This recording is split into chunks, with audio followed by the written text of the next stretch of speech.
ልጅሽ አድርገሽ ፋይል ውስጥ ልታስገብኝ ነው? አዎ ልጅ አይደለሽ እንዴ? ለምን አላስገባሽ? ወይኔ እንዴት ደስ ይላል። ታዲያ በህግም በስጋም ልጅሽ ለውና ምን ሆነሻል? ካል ትንሽ አላካበድሽው?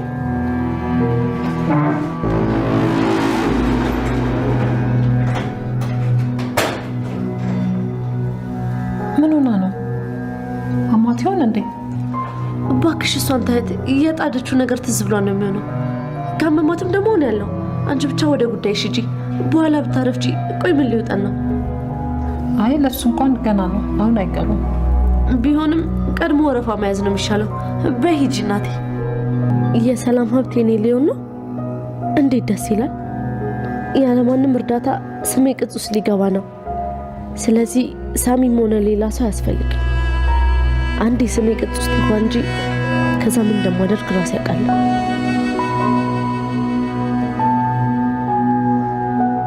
በኋላ የሚቆጭ ነገር እንዳታደርግ። ምንም የሚቆጭ ነገር ምንም በኋላ የሚቆጭ ነገር እንዳታደርግ። ዳግም እናትን ላሰቃየህበት ዋጋን መክፈል አለ።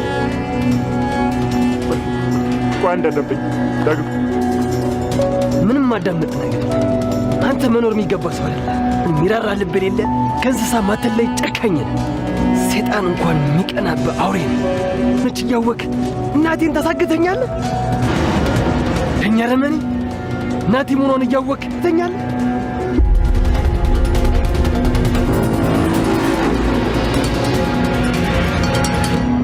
ዳግም ያልተጠበቀ ስህተት ሰራ። ሳሚን ወጋው። በጣም ትልቅ ስህተት። ስሜቱን መቆጣጠር አቃተውና ስለ እናቱ ደስታ ላበስርህ ነው ብሎ ነበረ። እናቴን ስላገናኘህኝ ላመስግንህ ብሎ ነበረ ሳሚ ጋራ የተገናኘው። ነገር ግን ቢላዋ ይዞ ነበረ። ምክንያቱም እናቱን አግቶ ያደረገው ድርጊት ትዝ ብሎታል። እና ስላገናኘህኝ አመሰግናለሁ። ለዚህ ምስጋናህም በጣም ነው የማመሰግነው። እናቴን ግን መቼ እንደሆነች ታውቃለህ?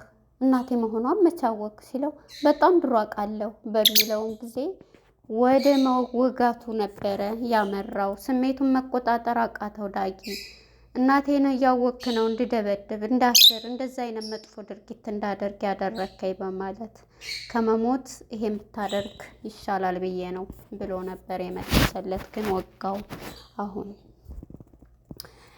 ወይዘሮ ሰላም አሁን ላይ ያለችበት ሁኔታ ቤቷን በውሸት የመጣችው ቃልን ከቤቷ ካርታ ጨምራ የወራሽነት ስም ልትሰጥ ነው። ይህን የሰማችው ቃል ደስታ ጮቤ ረገጠች።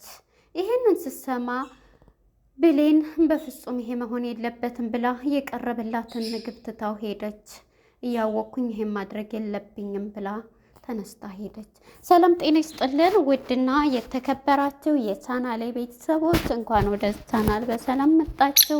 አደራ የተሰኘው ተከታታይ ድራማ ተለቀቀ። ዛሬ እንግዲህ ወይዘሮ ገኒ ከእስር ቤት ተለቃለች ማለት ነው። ሁሉም ነገር ደስ የሚል ዳጊም እናቱን አግኝቶ ቅፍ አድርጓታል ማለት ነው። በዚህም ብሌንና ዳጊ በደስታ የደስታ በቃ ኬክም ሁሉንም ነገር አድርገው እየጠበቋት ነበረ። እናትየዋም የእናት አንጀት ነውና በጣም ዘሎ ቅፍ ሲያደርጋት ምንቅ ሲያደርጋት ግራ በመጋባት እንዴ ምንድን ነው በማለት በጣም በእንትን ላይ ትገኛለች። እሷም ተለቃ ስትመጣ ግን በቃ ያለው ነገር እንዴት ነው እያለች ነበርና ከአንገቷ ላይ አልወርዳለ ቅፍ ሲያደርጋት እናቴ እናታችን መጣሽ እያለ ነበር ስላት የነበረው። እንግዲህ ወደ ክፍል 28 ስንመለስ ተነሻንጣዋ መታለች ማለት ነው። ሄለኗ ግን ትመቸኛለች። ሄለን መታ ሁሉንም ነገር ወደ ቤት ለመኖር ወስናለች። የዚህ ጊዜ ይሄን የሰማችው ቃል ማለት ነው እግሯ ስር ተንበርክካ እባክሽን ይቅርበኝ፣ እባክሽን መልስሽ ተመለሽ ብትላት በፍጹም ልመለስልሽ እንዴ አላደርገውም ስትላት ነበረ። ሄለንም አንቺ እዚህ የመሰለ ቤት ተቀምጠሽ እኔ እዛ ጋ ብርድና ፀሐይ የሚፈራረቅብኝ ለምን ነው? ስለዚህ ስትወጭ ከዚህ ቤት የምወጣው አብረን ነው የምንወጣው፣ እዚህ ቤት እኩል መኖር አለብን ብላ ይሄን የመሰለ ትልቅ ቧንቢ ይዤማ ዝም ብዬ የምሄድ ሴት አይደለሁም በማለት ሄለንም ለቃልዬ ትነግራታለች። እማዬን እንኳን እስከማሳምናት እንኳን ሰላምን እስከማሳምን ሂጂና ትመጫለች ብትላት በፍጹም ዞር በይ ብላ በሩን ከፍታ ተነ ሻንጣዋ ልሄድ ብላ ስትገባባት በጣም ትደናገጣለች። እሷ ክላስ ሄደና እንግዲህ መኝታዋ ክላስ እንደነበረች ተረጋጊ ብላ አሁን እኮ ካየች እንትን ትላለች እያለኝ ነው። ሄለን እንግዲህ አጫሽም ሁሉንም ነገር ናትና ሲጋራዋንም ይዛ መታለች። ከመኝታ ክላሷ ሆና ሲጋራዋን እያጨሰች ነበረ። የዚህ ጊዜ እንግዲህ ያየችውን ማመን አቃታት። አባረርኳት ብለሽ አልነበረም እንዴ ከመጣች ብላ ሰላምዬም በጣም አይታቸው ምልስ ብላ ቃልን እንትን አለቻት። አዎ እንደዚህ ነው ብላ እንግዲህ የውሸት ታሪኳን ፈጥራ ማለት ነው። ቃልም እማዬ በእርግጥ አሁን ከዚህ ምንም የምሰማሽ የለም ትላታለች። እንግዲህ ሄለንም መታ ቁጭ ብላለችና ነይ ሄለን አንድ ጊዜ እኔና አንቺ እናውራ ትላታለች። ውጭ ስትላት አንዴ ታዳምጭኛለች ስትላት ምንም የማዳምጥሽ ነገር የለኝም ስትላትም ሰላምዬ ወደሽም ቢሆን መስማት አለብሽ ይሄን ነገር ትላታለች። የዚህ ጊዜ እንግዲህ ቃል በጣም አስመሳይ እናንተ ናትና እሷም እሺ ሀያ መቼም ሳላፈነዳው አልሄድም ውጭ ከተባልኩ ብላ ወደ በር ስትጠብቃት እንግዲህ የዚህ ጊዜ እናትየዋ ማለት ነው ምንድን ነው ስትላት እማዬ በእርግጥ አዎ ልጅቷ በፊት አሁን ጸባይዋ እንትን ብሏል። በፊት ጊዜ አንቺ አረብ ሀገር ሆነሽ እነሱ ነበሩ የእሷ ቤተሰቦች፣ አሁን እናቷም ቤተሰቦቿ ሙተዋል። ስለዚህ አሁን ውጭ ብለን ብናባርራትና ሄንትን ብንል እኔን ያደረጉልኝን መክዳት ማለት ነው እያለች ሰላምዬ ንጹሕ ልብ ነውና ያላት ይሄን ብላ ትሰካታለች ማለት ነው። የዚህ ጊዜ ይሄንን ስትላት እሺ በቃ ልትሄድ ስትል አባሪ ካልሽኝም እኔ ከአንድ እናቴ በትዕዛዝ አልወጣም በማለት ነበር ይሄን ስትላት የነበረው። እሷም ይሄንን ስትሰማ እንግዲህ እሺ በቃ ብላ ትቀበላታለች ማለት ነው። የዚህ ጊዜ በቃ ምግብ የሚቀረብና ሁሉንም ነገር እንትን ይበል ብለው ምግብ አቅርበው እንግዲህ ሁላቸውም ቡፌ አዘጋጅተዋል ማለት ነው። ቡፌ አዘጋጅተው አቅርባ ማለት ነው። ቃል ብሌን የተደረሰች እያለች ነበርና ብሌንም አቅርባ ስታበቃ እንዴ አሁን ታዲያ እንዴት ነው የምታደርገው? ብሌንም መታዝ ትቅራት ትላለች። እንዴ እሷ እንዴት ነው እኛ ጋር የምትቀርበው? እዛው ትብላንጭ። አይ ችግር የለውም ምን ይዛው ትላለች ስትል ለምን አንቺም የቤተሰብ አባል ነሽ ትልና ብሌን ካሁን በኋላ ቃል ብሌንም ምንም ነገር እንድታያት አልፈልግም። ብሌንም እህትሽ ቤተሰብ ናት ስትላይ እኔ እኮ እሷ ብዙ ጊዜ ኪችን ስለምትመገብ ለዛ ነው ትላለች እንጂ እኔ እወዳታለሁ ትላለች ማለት ነው። የዚህ ጊዜ እንግዲህ ምግብ ሊበሉ ገና አቅርበው ሁሉም ነገር ሄለን ማለት ነው እየበላች ነው ቶሎ ማለት ነው እየጎረሰች ነው ያለችውና የዚህ ጊዜ እንግዲህ የት እየሄድሽ ነው? የምሄድበት አለኝ አሁን እያለች የት ልትሄጂ በምትባልም ጊዜ እንግዲህ ሰላምዬ አይ የሆነ የቦታ ቦርሳ ያንን ቦርሳ አንቺንም ላካትትሽ ካርታዬን የቤቱን እንትን ልል ነው ስትላት የዚህ ጊዜ የሰማችውን ብሌን ማመን አቃታት። በውሸት ልጅ እንግዲህ ንብረቷን በሷማ ልታረጋ አይገባም ብላ ተነስታ ብሌንም ብድግ ብላ ትሄዳለች። እንዴ ምን ሆነቻት በላም እንደ ሲሉ እንግዲህ ሄለኗ ትበላለች ማለት ነው። የዚህ ጊዜ እሷ ወይ የጣደችው ትዝ ብሏት ነው የሚሆነው ትላለች ማለት ነው። ሄለን ብሌን ማለት ነው። ብሌን ተነስታ ስትሄድ ቃል ይሄንን አይነት ለሰላምዬ መልስ ትሰጣታለች። የዚህ ጊዜ እንግዲህ እሺ ብላ ሁሉንም ነገር ታናግራታለች ማለት ነው። ወደ እናቷ ስንሄድ እንግዲህ ወይዘሮ ገኒም ከእስር ቤት መታለች ማለት ነው። እንግዲህ ዳጊም ለእናቱ ሀብልም የሀገር ልብስም ገዝቶላት ሁሉንም ነገር ለእናቱ እናቴ እንወድሻለን ብሎ ነበር። ታዲያ እስቲን እኮ ማንበቡ ራሱ አይኔን ይዞታል አንብቢው ስትላት እናተ እኔ ላንብበው እናታችን እንወድሻለን ነው የሚለው እንኳን ተፈታሽ ብለን ነው ትልና እንግዲህ ልብሱንም ሁሉንም ያለባብሳታል እናቴ ብለው እቅፍ ሲያደርጋት ሀብሉን ያስርላትና ነፍሱን ይማረውና ባለቤቴ እንደዚህ አይነት ሀብል ነበረ የሚገዛልኝ እያለ ቃልዬም እሱም እኔ እኮ ያላት በጣም ትደነግጣለች። ልጅሽ ነኝ ሊል ሲል ምንድን ነው ያው ከዛ ቃልዬ ብሌንም ብልጥ ናትና ቀይራ አድርጋ ያው ስለተፈታሽ ደስ ብሎን ነው በቃ ብላ ትቀይራለች ማለት ነው።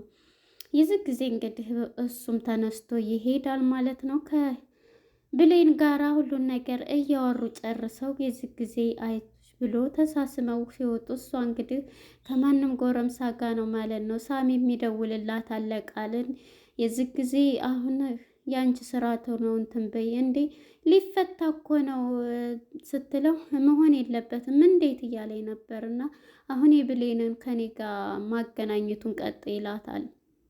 እንግዲህ ወዳው ደውሎ ዳጊንም ማግኘት እፈልጋለሁ ሲለው ነበርና ዳጊም ማመስገን አንተን እፈልጋለሁኝ ከእናቴ ጋር ይሄንን የመሰለ አገናኝተኸኝ እያለው ነበርና ራቱንም ተነስታ ብሌንም ሳትበላ ይሄን ነገር ስትሰማ ከሰላምዬ ተነስታ ትሄዳለች ማለት ነው። እርግጠኛ ብሌን ትነግራታለች ቀርማ ልጅሽ አይደለችም እንደዚህ ሲሆንማ መናገር አለብኝ ካሁን በኋላ ዳጊም አለ እናቴን ምንም አያደርጓትም ብላ ታስባለች ማለት ነው። ለገነትና ለብሌንና ለሰላምዬ ትነግራታለች እንላለን። እንግዲህ ይችኛዋ እንግዲህ ሄለን ማለት ነው አብራናትና ጸባይሽን አስተካክል ይሄን የምታጨሽውንም አረፊ ትላት አንዲት እኮ ናት እያለች ነው። የሲጋራ አጫሷ ግን በጣም ነው የሚገርመኝ ማለት ነው ሄለን። እናም በዚህ የተነሳ እሱም ይሄን ሲደውልለት ለኔ አንድ ነገር እንዳረግ በመሰረቱ ሳሚ የጠራው ብሌንን ለኔ እንግዲህ እናትህን የስንት ዓመት የፈለግካትን አገናኝተኛል። ስለዚህ አንድ ነገር እንዲታረግልኝ ያለው ብሌንን ከኔ ጋር ጓደኝነት ትቀጥል አንተ እናትህን አገናኝቻለሁ ሊለው ነበረ። እሱ ግን መጀመሪያ አመሰግናለሁኝ ለስንት ዓመት ስፈልጋት የነበረውን እናቴን ስላገናኘህ ብሎ ግን ታቅ ነበር ሲለው አዎ መጀመሪያ ማቅ ነበር። በእርግጥ ያለበት ሳሚ ቤተሰቦችንም አጥቷል በኃይሉ የተነሳ ማለት ነው። እናም ይሄ ሚስጥር ሂድና ግደላት ነበር የተባለው። ነገር ግን ልጁ እንዳግት ነው የተደረገው። ያንን እያስታወሰ እንግዲህ ያለበትን ሁኔታ አዎ በፊት ጀምሬ አውቃለሁ ሲለው ያሰራት እንደዛ እሱም ያሰቃያት በጣም ትዝ አለውና ስሜቱን መቆጣጠር አቃተው። አንተ የውሻ ልጅ እና ይሄን እያወቅክ ነው እኔ ልጇ እንድደበድባት እንዳስራት እንደዛ ያደረከኝ ሲለው ከምትሞት እንደዛ አንተ ብታደርጋት ይሻላል። በእርግጥም በኃይሉ ያዘዘው ሂድና ግደላት ብሎ ነበረ ያዘዘው ማለት ነው። ወደኋላ ፓርት ስንል እና ስሜቱን መቆጣጠር አቅቶት የያዘው ስኪን መጀመሪያም ለበቀል ነው መሰል የመጣው እሱ ላመስግንህ ብሎ እንዴት ስኪኑን ይዞ ነው የመጣው ማለት ነው። እናም ቢላዋውን አውጥቶ እንደዚህ እንትን የምትጸጸትበትን አታድርግ ረፍ ቢለውም በጥፊ ሊለው ሲል አሁንም እጁን ይዘዋል። ከዛ ስጥለውም ተነስቶ ቢላዋውን ያነሳና ወደ ሳሚ ላይ ይጥልበታል። ሳሚም እንግዲህ እዛ ላይ ነበረ እንግዲህ እጅና እንትን ሆነው ተያይዘው የወደቀው ይዘውት ወቅቶት የቆሙት ማለት ነው። አሁን ዳጊ እናቱን እንኳን ሳያውቅ ይሄን ማድረግ አልነበረበትም። በጣም ስህተት ነው የሰራው ዳጊ ማለት ነው። አሁን ላይ እንግዲህ ዳጊ ወደ እስር ቤት ይገባል። የእናትነቱን እንኳን በዚህ ደግሞ ብሌን ትናደዳለች። ለምን እንደዚህ ያደረገ ብላ በጣም ከባድ ነውና እንግዲህ ቀጣይ ክፍል ምን ይፈጠራል? በኃይሉም ይለቀቃል። ነገር ግን አሁን ይሄ ሚስጥር ስለምታውቅ ልጅሽ አይደለችም ብላ ብሌን ትነግራታለች ለሰላምዬ ብዬ ነው የማስበው። እንግዲህ ብሌን ስለምታውቅ ይችን ጓደኛዋም ስለምታውቅ ትናገራለች የሚለው ሀሳብ አለኝ ማለት ነው። ለነበረን ቆይታ እናመሰግናለን። ባይ ባይ።